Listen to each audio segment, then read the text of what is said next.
কারণ আল্লাহ আমাদের ভিতরে, আমাদেরকে সৃষ্টির ভিতরে সেরা বানাইছে।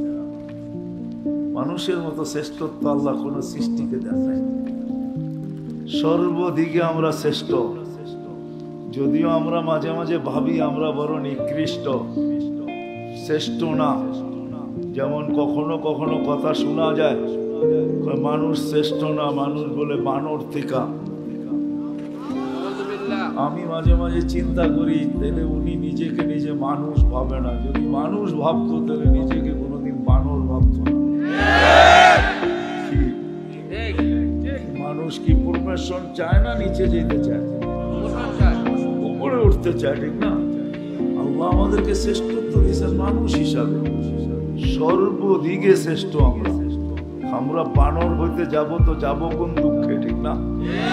হ্যাঁ, কারো যদি মনে চায় বানর হইতে পারে, তাতে কি আসে যায়? কিন্তু আমি হইতে যাব কেন, ঠিক না? আমি তো সৃষ্টির সেরা। এইখানেও যেরকম বুক ফুলে চলি, সৃষ্টির সেরা হিসাবে সর্ব জায়গায় বুক ফুলে চলি, ঠিক না? হ্যাঁ, যার বানর হইতে মনে চায় ও হইতে পারে, কিন্তু মৃত্যুর পরে দেখবে আসলেই বানর কিনা, ঠিক না? কেননা আমরা সবাই সিগনেচার দিয়ে আসছি, এটা মনে রেখেন। সাদা কাগজে সিগনেচার নেয় না আল্লাহ, কিন্তু আমাদের সবার থেকে সিগনেচার নিয়ে পাঠাইছেন। কোরআন এটাই বোঝায়, আলাস্তু বিরাব্বিকুম ক্বালু বালা। এটা সাদা কাগজে সিগনেচার ছিল, সিগনেচার সবাই ওইখানে সিগনেচার দিয়ে আসছি। আবার যাওয়ার পরে আল্লাহ ধরবে, এটাই কোরআন বলে। ওই দিন স্বীকার করতে বাধ্য হবে। আজকে যতই যা বলি না কেন, ওই দিন স্বীকার করতে বাধ্য হবে। রব্বানা ইন্নানা আবসারনা ফারজি'না আমান সালিহা ইন্না লামুকিনুন। ওই দিন স্বীকার করতে বাধ্য হবে যে আল্লাহ পাঠাও, এইবার ভুল হবে না। আল্লাহ বলে সবকিছু দিয়া দেখছি, লাজ যখন তুমি রাখো নাই, পরোয়া যখন করো নাই, সামান্য স্বাধীনতা দিছি, হারায় গেছো। আজকে আমাদেরকে সামান্য স্বাধীনতা দিছে, যার কারণে আমরা সব হারানো আছি। হারানো বোঝেন, আল্লাহর থেকে হারায় গেছে, দূরে সরে গেছে।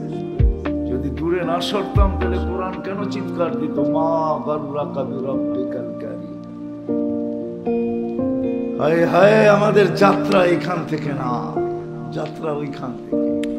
এই জন্যই আল্লাহ বলতে এক নিকৃষ্ট পানির ফোঁটা ছিল। কোথায় ছিলাম এটাও বলছে যুবক, এটাই সত্য।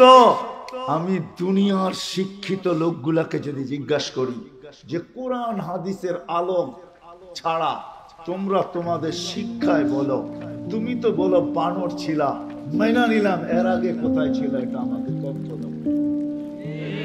মাইনা নিলাম তুমি বানর থেকে, বানর ছিল, আচ্ছা বানর কোথায় ছিল এটার তথ্য দাও। তোমাদের কোন বিদ্যায় আছে? আছে নাকি?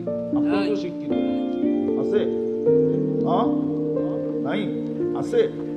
আরে বলেন না, কোরআন হাদিস ছাড়া কিন্তু দুনিয়ার কোন শিক্ষায় আছে? মানুষ মারা যাওয়ার পরে কোথায় যাবে কোরআন হাদিস ছাড়া? আছে? কোথায় যাবে? হ্যাঁ, তো আগেও কোথায় ছিল এটাও জানো না, পরে কোথায় যাবে এটাও জানো না, মধ্যখানে একটু পায়া।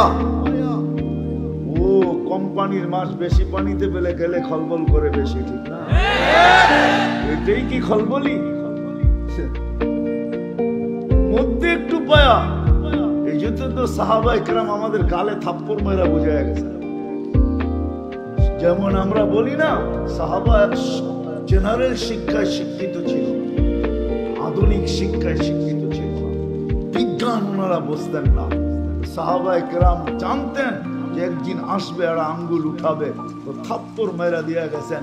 যত বিদ্যারই অধিকারী হস না কেন, ম্যাককে অনুগত্য করে আগে দেখা, তারপরে মানব। আমরা তো ম্যাককে অনুগত্য করতে পারব না। যতই বিদ্যান হও না কেন, টোকা দিয়া ভূমিকম্প দূরবিত করে দেখাও, তারপরে মানব, ঠিক না?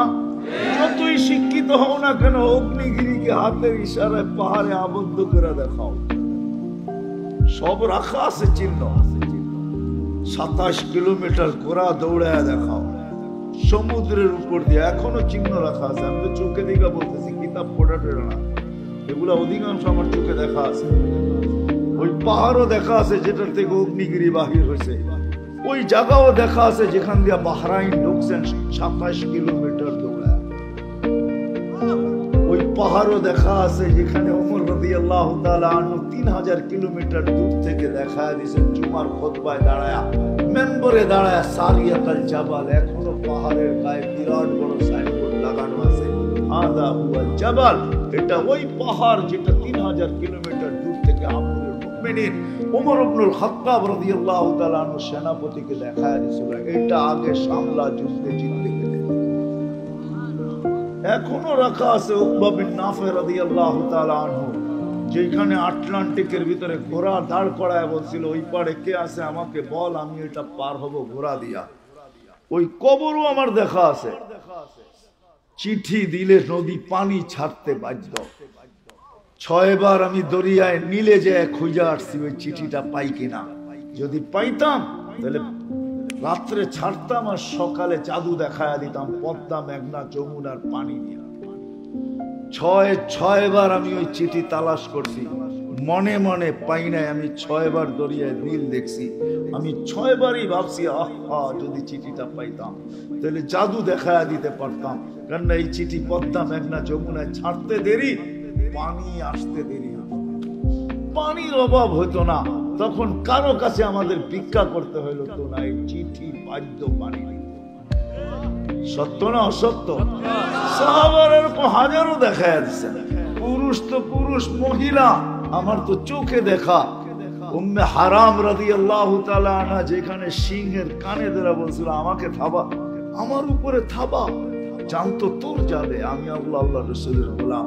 তো সিংহ পায়ে রেখা, কদম রেখা, মাথা রেখা বলছিল মাফ করা যায় না। বলছে এত তাড়াতাড়ি না। নৌকা ডুবে গেছে, সাথীরা কোথায় চলে গেছে, কে কোথায় গেছে আমার জানা নাই।